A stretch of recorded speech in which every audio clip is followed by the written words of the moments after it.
Can people who don't own this place just pack up their stuff and leave? You barely make any money, yet you have the nerve to squat in a luxury apartment? I agree. I'll start packing right away, I calmly said and headed to the bedroom. As we crossed paths, Laura smirked at me, saying, "Even Eric, making $200,000 a year, had to give up his high-rise condo. Poor Lenora."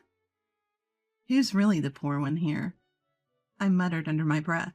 Hearing this, Laura scoffed. "What? Quit your whining and just pack your stuff already." With Laura's tone in the background, I silently packed up my things. I then placed the suitcase full of their belongings in front of Eric. "Here, I've packed all your stuff. Both of you, get out of the apartment now." The story goes back to my student days. My name is Lenora. A family of 4, including my younger sister Laura, my parents, and me. Laura and I have been unlike each other in appearance and character since we were young. I'm tall and unsociable, while Laura is petite and charming. My parents adored Laura like a princess, and she grew up believing that being doted on was normal. I had better grades in school, but when Laura noticed, she began to showcase her superiority in areas other than academics. Whenever my parents tried to compliment my academic achievements, Laura would immediately steer the conversation to how popular she was at school. "Who cares about grades? Listen to this. I've been chosen for the lead role in the school play for the cultural festival. Everyone recommended me." My parents quickly showed interest in Laura's exciting news. "Wow, that's amazing. Way to go, Laura. You've always been loved by everyone." "Good communication skills are more important than studying nowadays, right? Lenora, do you even have friends? You're always reading books, even in middle school." While my parents also showered me with love, Laura seemed not to appreciate even that. "Lenora, what would you like for your upcoming birthday gift?" I'd like a winter coat." "Let's go shopping for it soon." Upon hearing our conversation, Laura immediately told Mom. "I'd like a coat for my birthday next month, too." "Really? Well, let's go shopping together then." The family shopping trip was entirely dictated by Laura's pace. "I want to shop here." The store Laura chose had designs that I'd never wear. Too cute for my taste. I was thinking of something a little more subdued." "Oh, come on. It's a hassle to go to different stores, so just pick something from here, Lenora." With that, Laura had me try on a coat she spotted. "How about this? Try it on." I'm not really a fan of it. "Just try it on. It'll look good on you, trust me." I ended up reluctantly buying the coat Laura had me try on, even though I didn't like the design. On the way home from shopping, Laura discreetly approached me. "Lenora, I'm glad you bought it, but that design might not have been the best fit for your plain looks." Even someone like me eventually got a boyfriend in high school. "Hey, Lenora, is it true you're dating the baseball team's co-captain?" Yeah, I guess." A few days later, Laura announced to me, "I'm dating the captain of the baseball team now, Lenora." "Oh, really?" "Your boyfriend is the co-captain, and mine is the captain. I win." "Sure you do." Laura always seemed to be competing with me, but it didn't really bother me. Despite my nonchalant attitude, Laura continued to harbor hostility towards me. After I graduated college and got a job at an IT firm, Laura landed a job as a receptionist at a well-known company 2 years later. "My company is way more famous than yours, Lenora. Even the recruiters know what's up. I'll have my pick of highly educated, high-earning men. I'll marry rich and then quit." Laura said this with a sense of triumph. It seemed Laura's primary goal was not to work, but to find a wealthy husband at the company. As she declared, Laura dated various men, both inside and outside the company, and she reported each new relationship to me. "Don't you have a boyfriend, Lenora?" I find my job fascinating at the moment, so I'm not too concerned about having a boyfriend. At this, Laura laughed sarcastically. That's such a not popular excuse, Lenora. In that small company of yours, you're never going to find a decent man. But a year later, I met Eric, and things moved quickly. We got engaged. When I introduced Eric to my family as my fiancé, Laura was genuinely surprised. Lenora, didn't you say you didn't need a boyfriend? At that time, I really felt that way. Eric quickly jumped in to ease the tension. Laura, love is unpredictable, you know? A cute girl like you would understand what I'm saying. Yes? Laura blushingly responded to Eric's smooth smile. Then she leaned in to whisper to me, Lenora, where did you find such a handsome guy? Is he from your company? No, we don't work at the same place. I thought so. There's no way your company could have someone that great. So, is he from a big-name firm? His eloquence makes me think he's global or something, right? Laura seemed to assume from my vague response that Eric was from a high-profile company. Thanks to Eric's natural social skills, talks about our wedding with my parents went smoothly. We opted for a small ceremony with just close friends and family. Laura kept complaining. I want to meet Eric's colleagues. Then Eric and I began our newlywed life. After moving in, we invited my parents and Laura to our new home. Laura was shocked. No way! This is your new place? This isn't just any upscale apartment in Boston. How much does he earn? Laura pressed me excitedly. Does he make around $500K a year? Come on, tell me. No way, not that much. So $400K? No.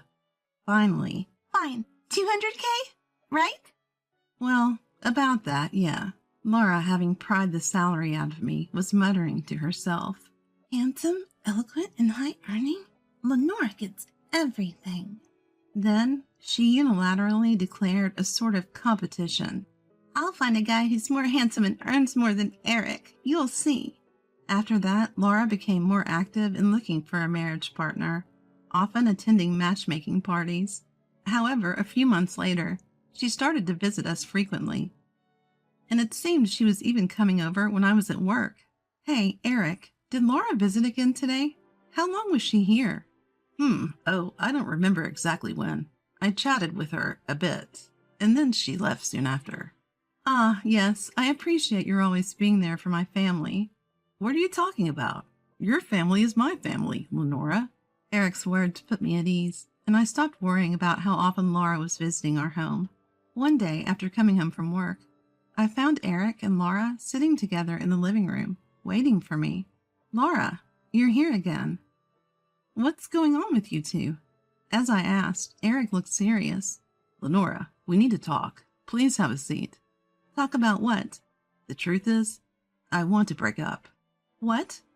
What are you saying? I want to divorce you and marry Laura. Are you kidding me? I have a child with Laura. What? Laura chimed in, grinning. Sorry, Lenora. I'm in love with Eric. We want to be a happy family with our child, so we need you to step aside. It turns out Laura had been cheating with Eric all along. While I stood in disbelief, Laura continued. Ever since you introduced Eric to me, I've been looking for someone better. But finding someone as wonderful as Eric, making $200K a year, was hard. Now that I think about it, Laura did seem unusually interested in Eric. Laura kept going. Then I bumped into Eric one day while walking. He was so comforting when I was feeling down. That's when I realized I could just take Eric away from you. What a selfish mindset. My anger began to boil. Laura didn't notice. So I went again, huh? If you step aside, it proves I'm better than you. I was trembling with rage. Laura's selfish behavior had always been an issue, but I'd let it slide because we're family. Not this time. I cannot sit idly by and be treated in such a terrible way. I wouldn't forgive either of them. Fine, I said calmly. Oh, great. I knew you'd step aside easily. After all, a plain person like you doesn't deserve someone as great as Eric. So now that it's settled, you'll be packing up and leaving this fancy apartment that's too good for you, right? Hearing Laura's words, Eric quickly responded, "Whoa, hold on. Whether or not I own this apartment doesn't matter. Let's sit down and talk this through." Laura shot him down immediately. "Are you kidding me? You don't even make much money, and you want to stay in a luxury apartment? How shameless." "I agree. I'll start packing now," I said quietly and headed to the bedroom. Passing by, Laura said to me with a laugh, "Aw, poor Lenora, having to give up a $200,000 a year guy like Eric, and a fancy high-rise apartment." "Who's the real loser here?" I mumbled under my breath. Hearing that, Laura scoffed. "Excuses, excuses. Just go pack your stuff." With Laura's voice in the background, I silently packed up. I put all the packed belongings in front of Eric. "Here, all of your stuff is in here. Now leave this apartment." Laura looked stunned at my words. "What are you saying? You're the one who's supposed to leave." "No, it's Eric and Laura who need to leave. Both of you." "What are you talking about?" "You're the one who said it's shameless to stay in a luxury apartment without making much money, Laura. Eric, you get what I'm saying, right?" "Could you please explain it to clueless Laura here?" Eric spoke in a voice so quiet it could disappear. "This apartment isn't mine." "What do you mean?" "I didn't buy this apartment. Lenora did, so it's in her name." Laura's face contorted. "Why would you put it in Lenora's name? Eric should be the owner since he makes more." Eric's voice kept getting softer. "My income is actually less than Lenora's." "What? But you make $200K a year." "That $200K is Lenora's salary, not mine." "You're lying." Finally, it seemed like Laura understood. Our household income is about $200,000, but most of that comes from me. After landing a job at an IT company and overseeing a successful app business, my income had increased significantly, and that's when I met Eric. Back then, I started dating Eric because his cheerful personality was a relief to me during my hectic workdays. I figured that once we got married, he would give up his part-time job lifestyle. But as my income increased, Eric worked less and less.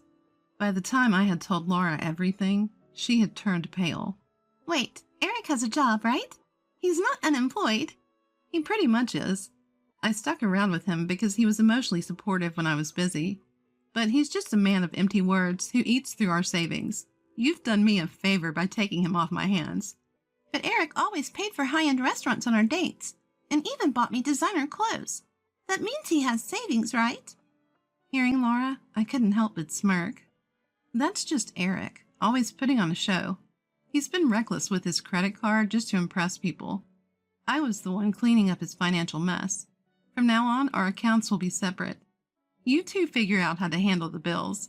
"Wait, you mean he was blowing through money on a credit card without savings? Who does that?" "Who knows? I can't figure out the mind of a man dumb enough to cheat with his wife's sister. Oh, and the mind of a woman dumb enough to cheat with her sister's husband is beyond me, too." "So you mean my dreams of marriage to a man earning $200K and living a luxurious life in a high-rise condo are shattered?" Without any mercy, I kicked both the pitiful Eric and the crumbling Laura out of my apartment. I quickly finalized my divorce with Eric and also filed for alimony. Neither of them had any say, given they had confessed to their infidelity. They had no choice but to comply with the financial demands. Even after learning that Eric was unemployed, Laura had no option but to marry him because she was pregnant with his child. She hoped that fatherhood would make him more responsible. However, Eric's lazy habits didn't change. Originally, he cheated with Laura, thinking she was richer than me, as she worked for a top-tier company. But he had no intention of working himself. He continued his part-time lifestyle, draining Laura's modest savings to pay off the divorce settlement, leaving no room for credit card debt repayment. Now newlyweds, Laura and Eric sank into a life of debt. They couldn't even afford a new place and had to live in Laura's old apartment. Laura, who quit her job expecting Eric's income, now had to work part-time from dawn till dusk to handle their rising debts and her growing belly. The couple is constantly fighting, becoming the talk of the neighborhood. On the other hand, my savings started to soar as soon as I got rid of Eric. I had plenty of money for self-improvement, and men started showing more interest in me, some of whom even had a higher income than me. If Laura were in my shoes, she would have jumped at the chance. But I know better than to choose a partner based on their income. I won't rush into another marriage like I did with Eric, and make the same mistake.